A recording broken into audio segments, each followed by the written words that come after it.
I want to thank you very much for taking the time to watch this video. I want to talk to you today about three distinct individuals from Scripture. They were all key people in the early church, and they're recorded in the Gospels and in the book of Acts. And their lives are intertwined, and their lives have a message for us today, I believe. The first one is John Mark. John Mark was raised in a spiritual environment. His mother was a follower of Jesus Christ. He was on the earth at this time, and she sat at his feet as he taught, as he preached, watched as he healed, and ministered to him from her substance. He had an uncle named Joseph, and the uncle was also a follower of Jesus Christ and a wonderful godly man. And John Mark wasn't sure. He was inquisitive. He was trying to find out. One night he was lying in bed, and he heard quite a commotion outside his house. It was coming from a distance away. It was coming, as near as he could tell, from the Garden of Gethsemane. The Garden of Gethsemane wasn't that far away, and he could hear the sound. He knew his way there. So he got up out of bed. Now, he was lying naked in bed. He didn't own any pajamas. They hadn't invented them yet.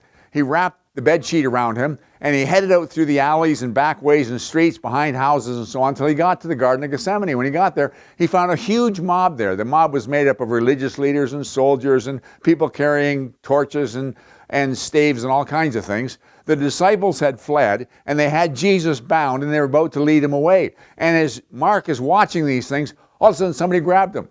Well, he didn't know whether it was a soldier, whether it was one of the mob or one of the religious leaders, and he didn't hang around to find out. He wriggled his way free from the bedclothes and ran naked back through the streets and alleyways, through the front door of his house, dove into his bed, covered himself with the blankets, and hoped nobody could find him. That was John Mark.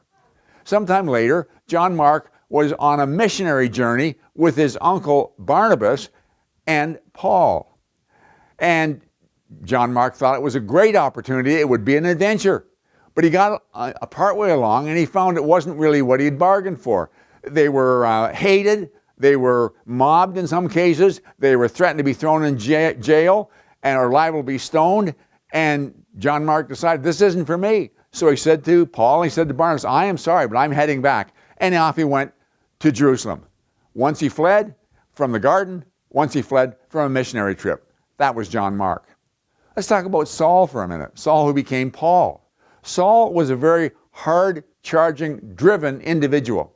The first time we see Saul, a man named Stephen, a wonderful godly man, is being stoned. That was a brutal way the Jews had of taking someone's life. They'd gather around and they'd hurl rocks and stones at somebody till it beat the life right out of them.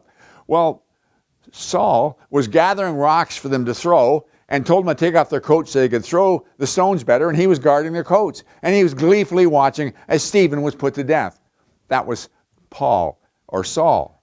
He was a Pharisee and the son of a Pharisee, and he was determined to stamp out Christianity. As far as he was concerned, it was a cult, it was a false religion, it was undermining the Judaistic tradition, and he had authority to grab people who were professing Christians and bind them and throw them in prison if he couldn't get them to blaspheme and renounce their faith. And he also had provision to put them to death.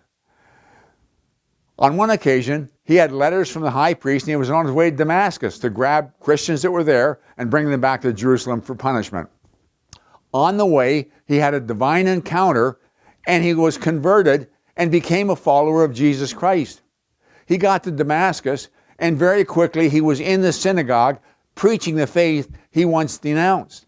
The religious leaders at first thought it was astonishing, but then they decided this guy can be problems. They decided they'd put him to death. He was on the other side of it. But he was that zealous, that determined, that he was going to put his full force and effort into building the church that he once destroyed. They had to let him down in a basket over the wall so he could escape. And he continued on with his ministry. On one occasion, he was in Antioch, and Peter, a beloved apostle, a pillar of the church, was there, and Paul confronted him in front of everybody. Paul said, if you, being a Jew, live like the Gentiles, why do you compel the Gentiles to live like the Jews? We think we should acknowledge somebody's good deeds in public, and we should chastise them in private. Not Paul. Right in your face, in front of everybody, he lit into Peter. One of his missionary journeys, there was a sorcerer, false prophet by the name of Elymas, who was withstanding Paul, and Paul used the power of God within him to strike him with blindness. But that was just who Paul was. We already mentioned that John Mark went with Paul and Barnabas on one of their missionary journeys. On a subsequent missionary journey, Paul and Barnabas were going to head out, and Barnabas wanted to take John Mark with him. And Paul said, absolutely not. He turned his back on us once. I'm not giving him a second chance. In fact, if you're determined to work with John Mark, you're not coming with me. And it drove a rift between Paul and Barnabas over John Mark. Near the end of his ministry, when he was about to be in prison, he was writing letters, and he wrote a letter to his son in the faith, Timothy. And at that point he said, Demas has forsaken me. All men forsook me and turned their back on me. And we don't know what happened with Demas. Demas was very much a part of the faith and very much a part of Paul's ministry and missionary trips and so on. Maybe he needed to see his family. Maybe he had a business that needed to be attended to. We aren't told what. But the point of the matter is that as far as Paul was concerned, if he wasn't available, if he wasn't going to sacrifice everything and be there, then Paul would write him off. That's who Paul was. He was very hard-charging. He was very determined. He was very demanding. And then we got Barnabas. His original name was Joseph, and he was nicknamed by the apostles the son of consolation, or Barnabas. And the first time we see Barnabas, he just sold a parcel of land, took all the silver that he was paid for the land, he brought the whole amount, laid it at the apostles' feet. In other words, he gave it to them, and he said, I want you to use it to establish the church, to further the gospel, and to help the fatherless and the widows. That was Barnabas. When Paul, after his conversion, came back to Jerusalem, he wanted to join himself with the apostles. The apostles have nothing to do with them. They figured it was a ploy so he could find out who they were and where they were, so he could bind them and throw them in prison. It was Barnabas that took Paul and brought him to the apostles and explained how Paul had been converted, how he preached very, very demonstratively the gospel in Damascus, barely escaped with his life, and Barnabas was the one who bridged that gap between the apostles and Paul. When the early church was expanded beyond the Jews to the Gentiles, the hub of activity for the Gentiles was a place called Antioch. And Barnabas was in Antioch, and he realized, we need Paul. It would be good for the church because of his depth of understanding and knowledge, being trained as a Pharisee, and it'd be good for Paul. So Barnabas went to Tarsus, spent a long time looking around, found Paul, and brought him back to Antioch. That was Barnabas. When Paul and Barnabas decided to go on their first missionary journey, Barnabas said, I want to take John Mark. He's a young man, new in the faith, and it would be good for him. And he took John Mark with them. When Paul and Barnabas decided to go on their second missionary journey, Barnabas said, I want to take John Mark with us again. Paul said, absolutely not. He let us down once. He's not coming again. And he said, if you're determined to work with him, you're not working with me. And it drove a rift between them.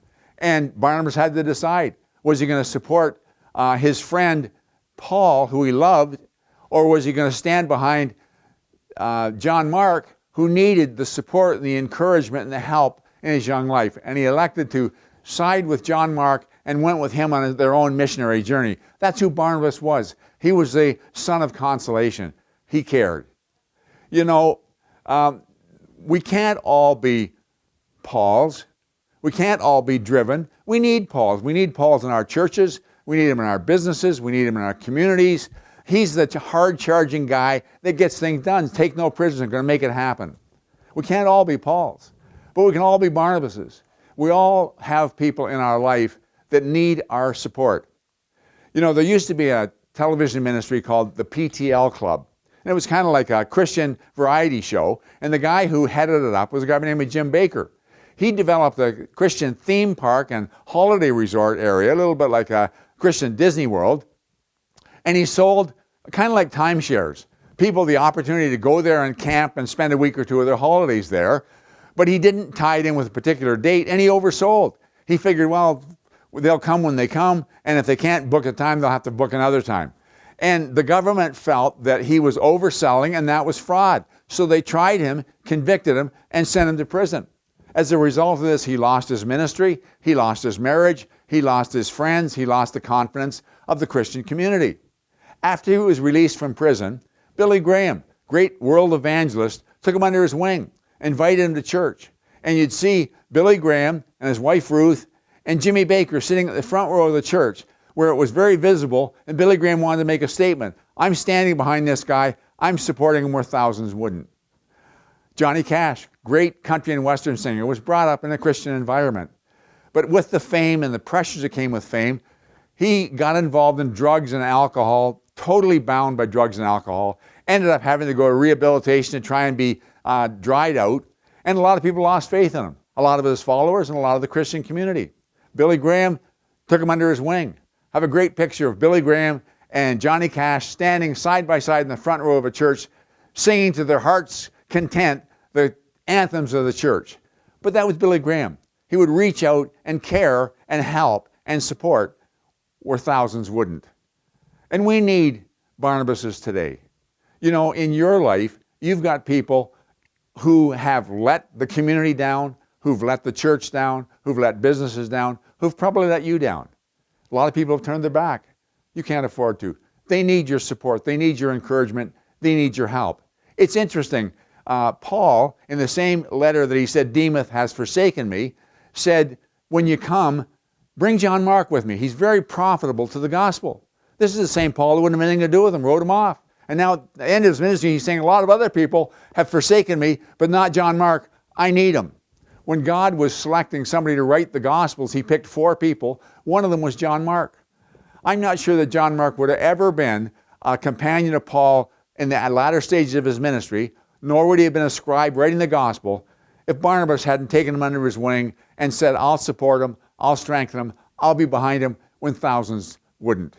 There's people in your lives. They're just needing your touch. They're needing your encouragement. They're needing your support. And you can make a difference. So the challenge I want to leave with you today is look around, look at the people that rub shoulders with you, look at the downtrodden, the people who have failed, and determine that you'll be a Barnabas. You'll make a difference. Thanks so much for joining me. I'll talk to you again next week.